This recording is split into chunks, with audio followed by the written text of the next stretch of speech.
જય માતાજી મિત્રો,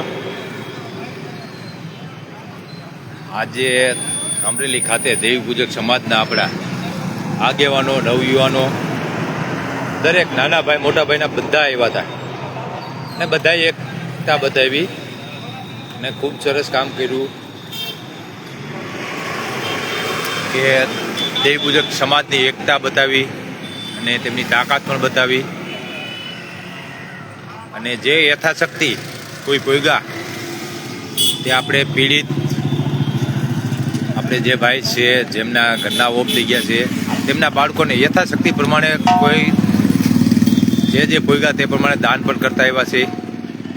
એ સારું કહેવાય. માની લ્યો આપણે પહેલાં જમાનાનો અત્યારે હજી રિવાજ આવેલો છે વ્યવહાર કરવાનો, હજી 100-200 વ્યવહાર કરે છે, પણ એથી વધારે આજે જો આ વ્યવહાર ગયો તો વ્યવહાર પણ 1,000 રૂપિયા બધા લખાવીને આવ્યા છે અને એ રોકડા. આ દેવી પૂજક સમાજનું આપણું એક સારું એવું કામ કહેવાય અને બધા હવે લખાવ્યા લગભગ તો જે ભોગા છે એ બધા પછી 1000થી ઓછા લખાવ્યા હોય તો એ 1000થી વધારે છે. ખૂબ સારું કહેવાય. અને તેમાં અમારે અમિતભાઈ અને આરતી સોલંકી અમારે ન્યૂ જનતા સંગઠન તરફથી ગયા હતા અને તેમને પણ ખૂબ સારું કામ કર્યું. આવેદનપત્ર દેવામાં બધું ત્યાં સ્પીચ આપી અને દલિત સમાજના જે આગેવાનો આવ્યા, વસંતભાઈ ચાવડા, તે બધાનો ખૂબ ખૂબ આભાર ભાઈ કે અમારા દેવી પૂજક સમાજની આજે એક વેદના હતી કે જે બેનનું ઓપરેશન થિયેટરમાં મૃત્યુ થયું તેમને ન્યાય દેવડાવવા માટે તમે લોકો આવ્યા, તે માટે તમારો ખૂબ ખૂબ આભાર. અને બીજું અમારે ખાસ સુરેશભાઈ વાઘેલા અને કનુભાઈ દાડોદિયા, તેઓ સતત 8-10 દિવસથી ખડે પગે છે. અને ભાઈ જો અત્યાર લગી તો અમે જેના વિરોધી હતા, બરોબર, કારણ કે આજે દેવી પૂજક સમાજના આગેવાનો અમને અમારે અમિતભાઈને આરતી સોલંકીને કીધું કે ભાઈ વિરોધ મેકો, સમાજનું કામ કરો. અત્યાર લગી અમે વિરોધી જ હતા, ભલે સમાજ લેવલે વિરોધ કરતા હોય કે અમારે પર્સનલ લેવલે વિરોધ કરતા હોય કે ધર્મ લેવલે વિરોધ કરતા હોય, એ તો ધર્મ જાણતું છે, સમાજ જાણતા છે ને અમે જાણતા છીએ. પરંતુ સુરેશભાઈ વાઘેલા અને કનુભાઈ દાડોદિયા બધાએ કીધું કે ભાઈ સામાજિક રીતે વિરોધ મેકો અને સામાજિક રીતે હવે સૌ સંપીને આગળ આવો. એટલે અમારે અમિતભાઈ ડાભી અને આરતી સોલંકીએ આગેવાનોને માન આપીને દીપક ચુડાસમા જે મનમેળ મોટાવ હતો તે તેમની પર્સનલી સામાજિક રીતે તેમને જે કોઈ મનમાં પાપ નહીં રાખવાનું અને કોઈ એકાબીજા વિરુદ્ધ બોલવાનું નહીં, તે બાબતનું આજે ત્યાં અમરેલીમાં સૌ દેવી પૂજક સમાજના નાના ભાઈ અને મોટા ભાઈની વચ્ચે સમાધાન કયો તો સમાધાન અને મનમેળ કયો તો મનમેળ કરવામાં આવ્યો છે. પરંતુ આપણે ભાઈ દેવી પૂજકના દીકરા છીએ. આપણે સામાન્ય કોઈ બાત બોલ હોય તો ગમે તે હોય તો આપણે ધાર્મિક રીતે આપણે જોતા હોઈએ છીએ. અમિતભાઈનો મને ફોન કોલ આવ્યો કે ભાઈ દેવી પૂજક સમાજના આગેવાન બધા કહે છે અને અમે ઓકે કહી દીધું છે કે ઓકે ભાઈ હવે એકાબીજા વિરુદ્ધ અમે નહીં બોલીએ. મેં પણ કીધું ભાઈ કોઈ વાંધો નહીં, તમે જે લોકો જે નિર્ણય કરો અમને મંજૂર છે, પરંતુ જે ધાર્મિક આપણે જે દેવી દાદાના કોઈ માન લ્યો આપણે બોલચા બોલાઈ ગયું હોય, કોઈ ઉઠાણ થયા હોય એકાબીજા જાણતા ન હોય, એકાબીજાના ધર્મ વિશે બોલાઈ ગયું હોય કે પછી ધર્મ વિશે ભલે આપણે ન બોલ્યા હોય, કોઈ સામેવાળા ન બોલ્યા હોય, પણ બોલાઈ ગયું હોય. જનરલી આપણે રાખીએ કે નથી બોલ્યા એમ નહીં, હાલો બોલાઈ જ ગયું હોય, બરાબર. તો ભાઈ સૌને ધર્મનો જે ઠપકો ઠેસ આવે ધાર્મિક, એ બધાએ અમિતભાઈ ડાભી તેમની રીતે ભોગવશે, હું મારી રીતે ભોગવીશ, આરસી એમની રીતે અને દીપકભાઈ ચુડાસમા તેમની રીતે. અને જે નાઈટ આપણે જે કંઈ જાગ્યું છે રાજકોટ સોલવણના દાદાની ત્યાંથી બધું જાગ્યું છે, એટલે રાજકોટની નાઈટ ગમે ત્યારે બોલાવે, રાજકોટ દેવી પૂજક સમાજ સોલવણ દાદાના સ્થાનકીય કે ગમે ત્યાં આપણે બોલાવે ત્યારે અમે લોકો આવવા તૈયાર છીએ. અમારે અમિતભાઈ ડાભી પણ આવવા તૈયાર રહેશે અને હું રામજી ખાંગરવાડા પણ આવવા તૈયાર છું.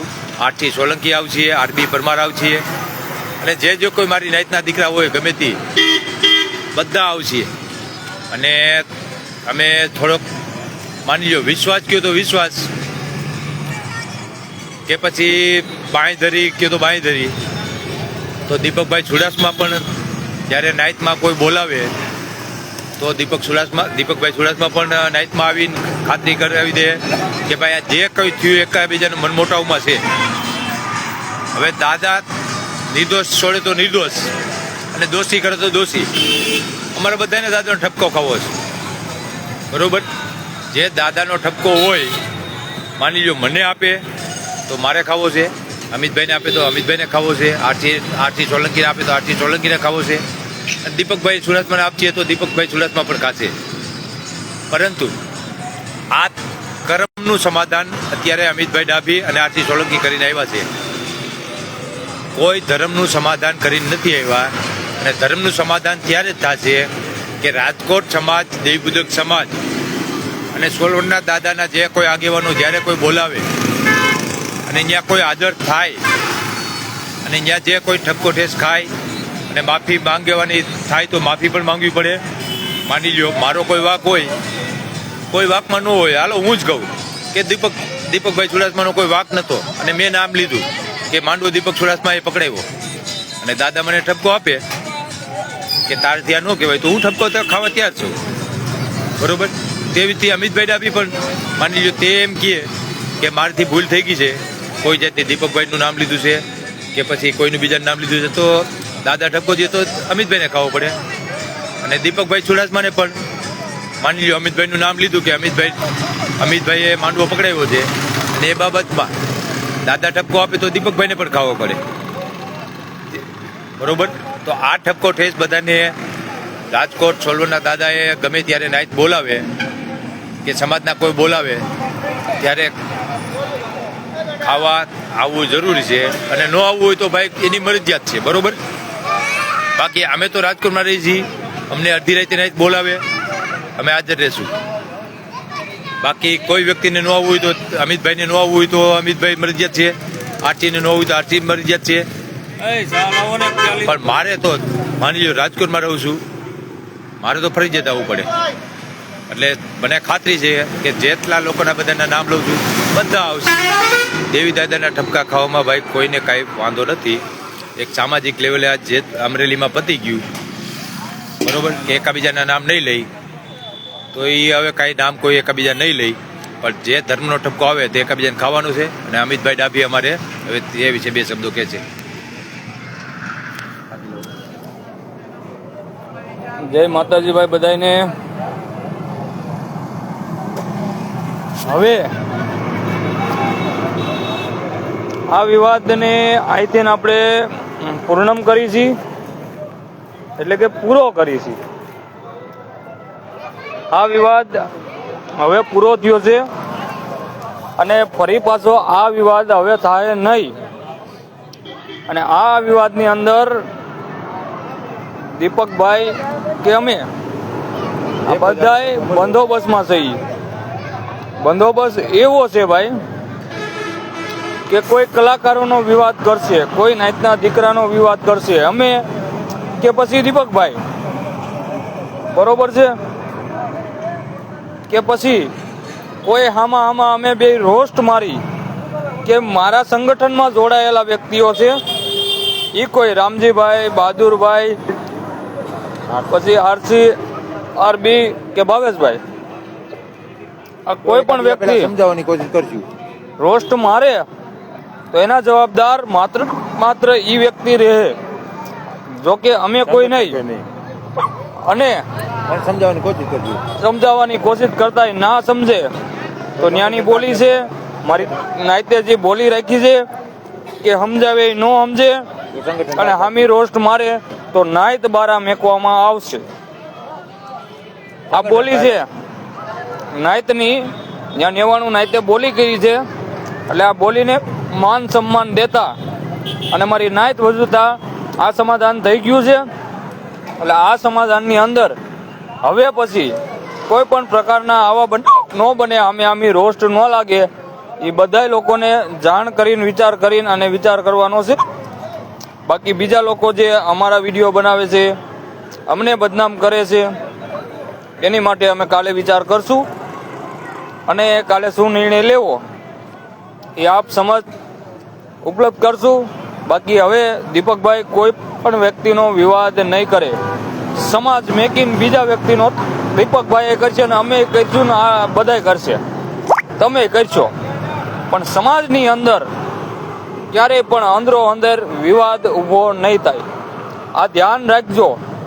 પછી સમાજના કોઈ બાદ છો તો પછી અમિત ડાભી ઊભો થાય અને રૂબરૂ આવીને મુલાકાત લે. બાકી સોશિયલ મીડિયામાં હું ક્યાંય સમાજમાં પાકા પોતદારી નહીં કરું. રૂબરૂ આવીને આ ચર્ચા કરી ભાઈ.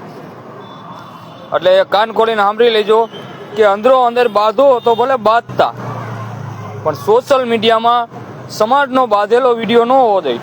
પછી નાના ભાઈ છે કે મોટા ભાઈ છે, સમજ્યા? નાના ભાઈ છે કે મોટા ભાઈ છે. સોશિયલ મીડિયાનો આ એક બંધારણ સમજો કે જે સમજો એ બાદ બોલના વિડીયો હવે સોશિયલ મીડિયામાં કોઈ પણ ના ચડશે નહીં. સમાજ લેવલે કે અનસમાજ લેવલે ડખા કરે છે, વખા કરે છે. આને પણ એક કાન ખોલીને સાંભળી લે. જાજે ભાગે નાના ભાઈનો વિડીયો બહુ આવે છે, વખા કરીને ઇન્સ્ટામાં ફેસબુકમાં ચડાવે છે. તો એ પણ તમે લોકો થોડુંક સુધારો કરો એમાં. અને હવે જાગૃત છે સમાજ, તો જાગૃત થાવ અને એક બની, એક હથિયાર બની અને સમાજ માટે લડો. સમાજના હક અધિકાર માટે લડો, સમાજના અનામત માટે લડો. આવી બધી લડત લડવાની છે હવે આપણે.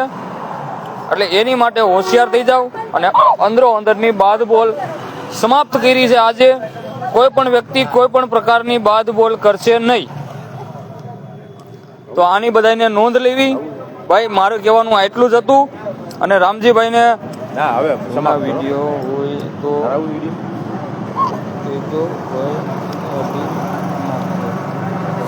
હા ભાઈ, એ પણ કાલની મિટિંગ કરશું. કાલની મિટિંગની અંદર એકાબીજાના જૂના રોસ્ટ મારેલા વિડીયો હોય છે એને પણ પ્રાઇવેટ કરવામાં આવે અથવા ડિલેટ મારી નાખવામાં આવે. ડિલેટ જ મારવામાં આવે. આપણે એવો જ વિચાર કર્યો છે કે ડિલેટ જ મારી દઈએ. એટલે એની માટે અમે કાલે મિટિંગ કરવા જઈ અને સામે આમાં બે વ્યક્તિના, જો કે મારામાં તો છે જ નહીં અને મારા લાઈવ છે, તો લાઈવની તો અમે દીપકભાઈને કહીએ છીએ કે ભાઈ તમે લાઈવ ડિલેટ ન મારતા, કેમ કે એ લાઈવ તો 1 મહિને વ્યૂ જ જાય છે ઓલરેડી. એટલે લાઈવ ડિલેટ નહીં મારી, પણ વિડીયો માટે થોડું વિચારધારા કરવી પડે, કેમ કે વિડીયો ડિલેટ ન લાગે. વિડીયો મહિને નથી જતા, એટલે વિડીયો કાઢવાની પ્રોસેસ કરશું. અને અંદરો અંદરની બાદ બોલ જે હતી એ સમાપ્ત થઈ ગઈ છે. આના વિશે કોઈ પણ કાંઈ પણ પ્રકારની ચર્ચા કરવાની નથી થતી. કોઈ પણ પ્રકારનો વિચાર કાંઈ નથી કરવાનો થતો. નાય તો બધી એકતા બતાવી અને લડવાનું છે. તારીખ 27 હવે એ જ તારીખ 27 3 થાય 2 છે ને 27/2/2026 ના રોજ રાજકોટની અંદર જે આ બેન સ્વર્ગ થઈ ગયા છે, આ બેનને જે ઓપરેશન ટાઈમે જે નસ કાપી નાખવાના આવી છે, એમાં આપણે 11 વાગ્યાની રેલી રાખેલી છે. એ રેલી આપણે રેસકોર્સ ગ્રાઉન્ડથી કલેક્ટર કચેરીએ જવાનું છે ભાઈ. શાંતિપૂર્વક આપણે રેલી કાઢવાની છે. તો રાજકોટની અંદર રાજકોટ વાસીઓ જે કોઈ હોય એ રેલીની અંદર પધારજો ભાઈ. 10 વાગ્યાનો આપણે ટાઈમ રાખ્યો છે. 10 વાગ્યે રાઈટ બધા ભેગા થઈ જજો અને 11 વાગ્યે આપણે રેલી કાઢીને જવાનું છે.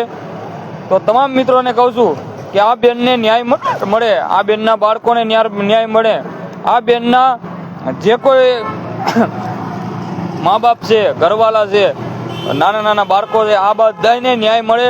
તો બધા લોકોને ભેગું થવાનું છે. તારીખ 27/2/2026 ના રોજ કાયદેસર રીતે લીગલી મંજૂરી લઈને આ કામ કરવાનું છે. તો તમામ મિત્રોને કહું છું કે આમાં ભાગીદાર બનજો અને તમામ 27 તારીખે 10 વાગ્યે હાજરી પૂરો એવી અપેક્ષા રાખું છું. જય માતાજી. રામજીભાઈ ચર્ચા કરે છે. અમિતભાઈએ ચર્ચા કરી ભાઈ, એ બરોબર. હવે જય માતાજી.